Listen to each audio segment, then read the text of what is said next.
आदाब, नमस्कार। अंधविश्वास।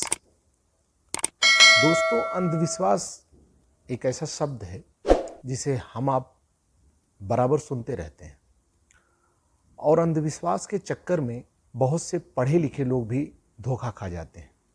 उनको यकीन हो जाता है कि जो ये तांत्रिक या ज्योतिषी जो बता रहा है हमारे भविष्य के बारे में या हमारी प्रॉब्लम के बारे में, ये करने से ये चीज़ें ठीक हो जाएंगी, जो वो बताता है।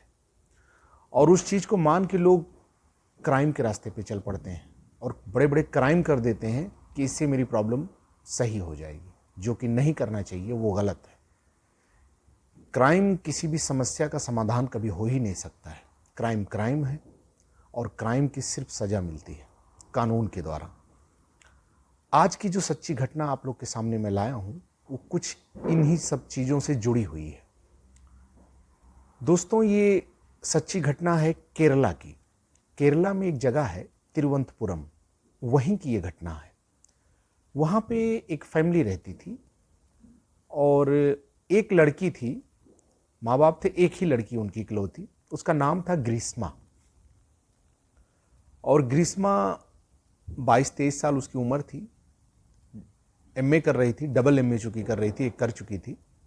और पढ़ाई में बहुत ही होनहार थी, वो बहुत ही तेज थी और अपने क्लास में हमेशा अच्छी पोजीशन लेकर आती थी। पढ़ने में बहुत ही तेज और बहुत ही टैलेंटेड, समझदार। उसकी पढ़ाई चल रही थी। वो इंग्लिश लिटरेचर में ग्रेजुएशन की थी, जिसमें उसकी चौथी या तीसरी पोजीशन आई थी उसके कॉलेज में। और फिर वो एमए का रुख की थी। एक एमए कर चुकी थी, दूसरा एमए कर रही थी। उसी टाइम पे उसके माँ बाप सोचने लगते हैं कि अब 23-24 साल इसकी लगभग उम्र हो ही रही है, तो क्यों ना इसकी अब शादी कर दी जाए। एक ही लड़की थी उनकी। और वो लोग रिश्ता ढूंढने लगते हैं। रिश्ता ढूंढते हैं और एक रिश्ता उनको मिलता है। एक लड़का था, वो आर्मी में जॉब कर रहा होता है। वो रिश्ता आता है और रिश्ता लगभग कंफर्म होता है। ग्रीष्मा को भी पसंद आता है वो रिश्ता। रिश्ता लगभग कंफर्म हो जाता है। ये 2022 की बात है। उसके बाद एक ज्योतिषी को बुलाया जाता है। रेशमा के माँ बाप बुलाते हैं और उससे उसकी कुंडली दिखवाते हैं, रेशमा की। तो उस कुंडली में ज्योतिष कहता है कि एक योग है और एक तरह से एक समस्या है इनकी कुंडली में। तो वो कहते हैं क्या है? वो कहते, ज्योतिषी कहता है कि इनकी जब शादी होगी तो इनका पति मर जाएगा। तो ये लोग परेशान होते हैं, कहते हैं ऐसा क्यों? बोले नहीं, इनकी कुंडली में ही ऐसा है। अब देखिए, यहाँ सोचने वाली बात है दोस्तों कि जिंदगी मौत का फैसला ऊपर वाला करता है, ये हम आप सब जानते हैं। लेकिन यह ज्योतिषी बता रहा है कि किसी की जिंदगी कब तक रहेगी फ्यूचर में, जैसे उसको मालूम है। यहीं पे लोगों को समझ जाना चाहिए। तो फिर कहते हैं कि वो लड़का मर जाएगा जब इसकी शादी होगी। तो ये, लेकिन ये ग्रीष्मा भी सुनती है बात और वो भी परेशान होती है। उसके बाद फिर लोग डिटेल में बताते हैं कि नहीं, वो कहता है कि पहला पति मर जाएगा, लेकिन जब दूसरी शादी होगी तो फिर जिंदगी खुशहाल रहेगी, फिर कोई दिक्कत नहीं आएगी। अब ये बात हो जाती है, घर वाले परेशान भी हो जाते हैं। ग्रीष्मा थोड़ा सदमे में चली जाती है, वो भी परेशान हो जाती है। अब ये कहानी यहीं तक। अब इसका दूसरा हिस्सा। ग्रीष्मा का एक दोस्त होता है, शेरान राज उसका नाम होता है। उसकी भी 24 साल उम्र होती है और दोनों में दोस्ती रहती है। और ये शेरान इसके घर आया जाया करता है और ग्रीष्मा भी उसके घर आती जाती है। तो दोनों के माँ बाप भी, दोनों के पेरेंट्स भी उन लोग को जानते हैं, एक दूसरे की दोस्त हैं, ये आते जाते हैं। और शेरान जब भी आता है ग्रीष्मा के घर तो उसे एक आयुर्वेदिक जूस देती है पीने के लिए अक्सर। शेरान को कुछ हाथ या पैर में कहीं दर्द भी रहती है और कुछ कुछ प्रॉब्लम छोटी मोटी उसको बताता रहता है। तो वो कहती है कि ये जूस पियोगे तो इससे तुम्हारी प्रॉब्लम भी दूर हो जाएगी और बॉडी में थोड़ा एक तरह से फुर्ती आएगी। उसको लगता है दोस्त है मेरी, कोई गलत चीज़ तो देगी नहीं। वो पीता है। तो जब जब वो पीता है उस जूस को तो उसको उल्टी फील होती है, कड़वा बहुत लगता है, तो वोमिट फील होती है। तो फिर उसको उस टाइम पे कभी मीठा जूस, कभी कुछ देती है। 14 अक्टूबर 2022 का दिन आता है। ग्रीष्मा शेरान को फ़ोन करती है, कहती है घर पे आओ और आज घर पे कोई नहीं है और हम लोग गपशप करेंगे। उसके बाद शेरान आता है और फिर ग्रीष्मा उसको वही आयुर्वेदिक वाला जूस देती है पीने के लिए। फिर वही वो परेशान होता है, उल्टी उल्टी होती है। फिर उसको कुछ मीठा जूस ला के देती है। उसके बाद फिर वहाँ से घर जाता है। घर जाता तो उसकी तबीयत खराब होने लगती है, तबीयत ज़्यादा खराब होने लगती है, घर वाले परेशान हो जाते हैं। तो फिर उसको हॉस्पिटल लेके जाते हैं। तिरुवनंतपुरम में मेडिकल कॉलेज है तिरुवनंतपुरम का, वहाँ पे लेके जाते हैं। डॉक्टर चेक करते हैं। चेक करने के बाद उसका ब्लड निकालते हैं, ब्लड टेस्ट करते हैं। ब्लड में कुछ आता नहीं है। तो सिम्टम देख के जो कुछ डॉक्टर को लगता है अकॉर्डिंग टू सिम्टम वो दवा दे देते हैं और कहते हैं घर ले जाइए, आराम हो जाएगा। शेरान के माँ बाप उसको घर लेके चले आते हैं। घर पे दवा खाता है वो। उसके बाद ये 14 तारीख की बात है। 15 को अगले दिन फिर शेरान की तबीयत खराब होती है, उसको पेन होने लगता है और वही वोमिट फील होने लगती है। फिर वो मेडिकल कॉलेज नहीं लेके जाते हैं, नियरेस्ट में जो भी लोकल डॉक्टर मिलता है उससे कंसल्ट करता है तो कुछ दवा देते हैं, वही दवा लेता होता है, लेकिन उसकी प्रॉब्लम कम नहीं होती है। इसमें 15 तारीख निकल जाती है, 16 तारीख निकल जाती है। 17 अक्टूबर को शेरान की तबीयत ज़्यादा ख़राब होने लगती है। फिर घर वाले उसको लेके हॉस्पिटल भागते हैं। फिर डॉक्टर उसको एडमिट करते हैं। फिर उसका सारे टेस्ट करते हैं। इस बार जब ब्लड टेस्ट और सारी रिपोर्ट आती है तो डॉक्टर हैरान हो जाते हैं। हैरान ये हो जाते हैं कि उसके रिपोर्ट में जो आता है उसमें इंटरनल जो ऑर्गन होते हैं उसके वो इफेक्टेड रहते हैं। उसका ट्रीटमेंट स्टार्ट करते हैं, आईसीयू में उसको एडमिट करते हैं, जनरल वार्ड में नहीं, क्योंकि तबीयत ज़्यादा ख़राब रहती है। आईसीयू में उसको एडमिट कर देते हैं शेरान को आईसीयू में एडमिट कर दिया जाता है, ट्रीटमेंट चलता है। और 17 तारीख से 25 तारीख आती है और इस बीच में ग्रीष्मा भी हॉस्पिटल आती है, शेरान से मिलती है, सबसे मिल के जाती है और सब रिश्तेदार सब लोग आते हैं, मिलते हैं। लेकिन 25 तारीख जब आती है तो 25 तारीख को शेरान की डेथ हो जाती है और कॉज ऑफ डेथ डॉक्टर बताते हैं हार्ट अटैक। और इंटरनल ऑर्गन उसके पहले से अफेक्टेड रहते हैं, सब बताते हैं ये प्रॉब्लम थी, लेकिन मेजर जो प्रॉब्लम है वो हार्ट अटैक है। डेथ हो जाती है 25 को। 26 अक्टूबर को बॉडी का पोस्टमार्टम होता है।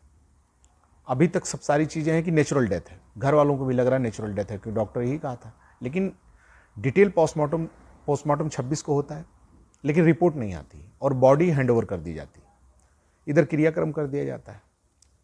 25 को डेथ हुई, 26 बीता, 27 बीता, 28 बीता, 29 तारीख को पोस्टमार्टम रिपोर्ट आती है। और जब रिपोर्ट आती है तो घर वाले हैरान, सब हैरान। उस रिपोर्ट में कॉज ऑफ डेथ जो आता है उसमें स्लो पॉइजन आता है कि इनको स्लो पॉइजन दिया गया। घर वाले पुलिस स्टेशन जाते हैं, कंप्लेन करते हैं और पुलिस को बताते हैं कि ये ऐसा ऐसा हमारे बेटे को जहर दिया गया। अब पुलिस भी हरकत में, क्योंकि पॉइजन दिया गया तो क्राइम हुआ है, किसी ने हत्या की है। पुलिस जांच पड़ताल में जुटती है, अब पूछताछ करती है। तो शेरान के घर वाले बताते हैं पहले जब वो ग्रीष्मा के घर जाता था, जब भी वो जूस देती थी आयुर्वेदिक वाला, तो वो घर पे भी बताता था कि मुझे ऐसे उसने दिया, लेकिन मुझे बहुत उल्टी फील होती है, बहुत कड़वा लगता है, ऐसा उसने कई बार जिक्र किया था। तो घर वाले बताते हैं कि ऐसा ऐसा। उसी टाइम में शेरान का एक भाई होता है, वो ग्रीष्मा से फ़ोन करके पूछता भी है कि तुमने कौन सा जूस उसको पिलाया, उसकी तबीयत खराब होगी। जब तबीयत खराब होती तब वो पूछता है, तो गूगल से कोई आयुर्वेदिक जूस का फोटो निकालती है और भेजती कि यही हमने दिया था। तो ये पुलिस को सारी चीज़ बताते हैं और पुलिस फिर दोनों फैमिली से पूछताछ करती है, कुछ पड़ोसियों से और जो लोग भी शेरान से या ग्रीष्मा से जुड़े हुए लोग भी और फ्रेंड सर्कल में, सबसे पूछताछ होती है और सारा निचोड़ निकलता है, एक कहानी सामने निकल के आती है। अब वहाँ से जहाँ से हमने स्टोरी को छोड़ा था, ज्योतिषी ने ग्रीष्मा की वो बताई थी योग के बारे में कि पति तुम्हारा मर जाएगा जब शादी होगी, अब वहाँ आते हैं। पुलिस के सामने कहानी निकल के आती है। अब ग्रीष्मा को पकड़ के लाते हैं, पुलिस को शक होता है, फिर उससे पूछताछ होती है, तो फिर वहाँ से शुरू होती है कहानी। ग्रीष्मा को जब ज्योतिषी बताता है तो ये सदमे में चली जाती है और टेंशन में ये फिर सोचने लगती है कि इसका हल क्या निकालें, और इसका हल ये साजिश करने लगती है कि क्यों ना मैं किसी से चोरी छुपे शादी कर लूँ और कुछ दिन बाद वो मर ही जाएगा, उसके बाद फिर अच्छे से मैं इस लड़के से, आर्मी जिससे रिश्ता लगा उससे मेरी अच्छी शादी हो जाएगी। उससे नेक्स्ट ईयर फरवरी में ही शादी का डेट भी कंफर्म हो गया था। तो इस शेरान को बलि का बकरा बनाना चाहती है, क्योंकि उसका दोस्त था, उसके करीब होती है, धीरे धीरे नज़दीकियाँ बढ़ाती है। फिर लोग बिना घर को बताए क्योंकि उसको ढोंग करना था। चोरी से शादी करते हैं और उसकी बाकायदा शेरान के मोबाइल में वीडियो वगैरह भी रहती है। तो शादी करते हैं और फिर ये इंतज़ार करती है कि शादी हो ही गई है और किसी को बताया भी नहीं जाता। ये दोनों लोग जानते हैं कि अब शेरान की कुछ दिन में डेथ हो जाएगी, मुझे कुछ करना भी नहीं पड़ेगा। अब ये इंतज़ार करती है कि डेथ होने का शेरान की, लेकिन डेथ उसकी हो ही नहीं रही है। अभी भी वो चाहती तो संभल जाती, इसलिए संभल जाती, उसको सोचना चाहिए था कि जो ज्योतिष ने या पंडित ने जो बताया है, पढ़ी लिखी होने के बावजूद भी इस चक्कर में वो पड़ गई थी कि ये गलत है। अगर वो सही बताता तो उसकी डेथ होनी चाहिए थी शादी के बाद, लेकिन नहीं हुई। फिर भी इसको अकल नहीं आ रही है और ये आगे खुराफात इसके दिमाग में, क्राइम वाला सोच, क्राइम वाला दिमाग बढ़ता जा रहा है। फिर सोचती है कि अब क्या करें, फिर इससे छुटकारा पाना चाहती है, एक तरह से दूरी। लेकिन वो शादी हो चुकी थी तो वो बहुत सीरियस, भाई वो उसके अंदर तो ढोंग था नहीं शेरान की, वो करीब हो जाता है, छोड़ना भी नहीं चाहता उसको। तब इसके दिमाग में आइडिया आता है कि किसी तरह इसको ख़त्म कर दिया जाए और ये स्लो पॉइजन, पेस्टिसाइड केमिकल वो जो आता है उस तरह से ये जूस में मिला के इसको देना शुरू करती है और धीरे धीरे धीरे धीरे ये अंजाम तक ले जाती है और उसकी डेथ हो जाती है कि अब मेरी शादी अच्छे से हो जाएगी। लेकिन दोस्तों देखिए, इतना होनहार लड़की, इतना पढ़ी लिखी लड़की होने के बावजूद भी अंधविश्वास इन सब चक्करों में आ गई। और बहुत से लोग आ ही जाते हैं। हम आपके सामने एक बार स्टोरी लाए थे, इलाहाबाद की घटना थी, प्रयागराज की। वहाँ पे एक दादा ने अपनी पोती की बलि थी दे दी थी प्रॉब्लम सॉल्व होने के लिए, लेकिन क्या मिला? वो क्राइम ही क्राइम है। किसी भी समस्या का हल क्राइम कभी नहीं हो सकता है, और वही ग्रीष्मा ने किया। आखिरकार पहले तो वो बीच बीच में कहती, अपने बयान से मुकर रही थी, लेकिन पुलिस वो मोबाइल लाती है उसका, शेरान का, उसमें शादी का वीडियो भी रहता है और कई ऐसी फोटो इन लोग के साथ में, कई ऐसी बातचीत की रिकॉर्डिंग भी उसमें रहती है। वो पुलिस प्रूफ के तौर पे उसको दिखाती है सारी चीज़ें, तो फिर ये अपना गुनाह कबूल करती है। लेकिन दोस्तों क्या मिला उसको? क्राइम किया। जो चाह रही थी दूसरी ज़िंदगी, अपनी दूसरी शादी करके अच्छे से बिताने के लिए, वो तो सपना ही रह गया। और पकड़ी गई, अरेस्ट हुई, जेल भेजा गया। ट्रायल कोर्ट में सुनवाई शुरू हुई। 2022 की घटना थी। 3 साल बाद 2025 में, अभी जनवरी में 2025 के, ट्रायल कोर्ट ने फैसला दिया। एक लेडी को फांसी की सजा सुनाई कोर्ट ने सीधा कहा कि ये बहुत ही निर्मम, एक आदमी को विश्वास में लाके उसके विश्वासघात किया गया, इस तरह से उसकी बेरहमी से हत्या की गई, ये बहुत ही जघन्य अपराध है। कोर्ट ने फांसी की सजा सुनाई। अभी ट्रायल कोर्ट का फैसला है, वो हाई कोर्ट भी जा सकती है, लेकिन कोर्ट ने भी ये माना। तो वही कहा जाता है कि पढ़े लिखे लोग भी इस चक्कर में आ जाते हैं। हमारी आप लोगों से गुजारिश है, अपील है कि इस तरह से कभी किसी समस्या का सॉल्यूशन नहीं निकलता है। किसी भी ज्योतिषी या तांत्रिक के चक्कर में ना आए आप लोग। हमारा ये वीडियो लाने का एक ही उद्देश्य है कि आप लोगों को जागरूक करना, सचेत करना, और सब लोग जागरूक रहें, सचेत रहें, इस तरह की बातों से, इस तरह के लोगों के बहकावे में ना आए। और ख़ास करके क्राइम का रास्ता तो कभी सोचें ना, क्योंकि क्राइम का रास्ता सिर्फ एक ही जगह जाता है, जेल को।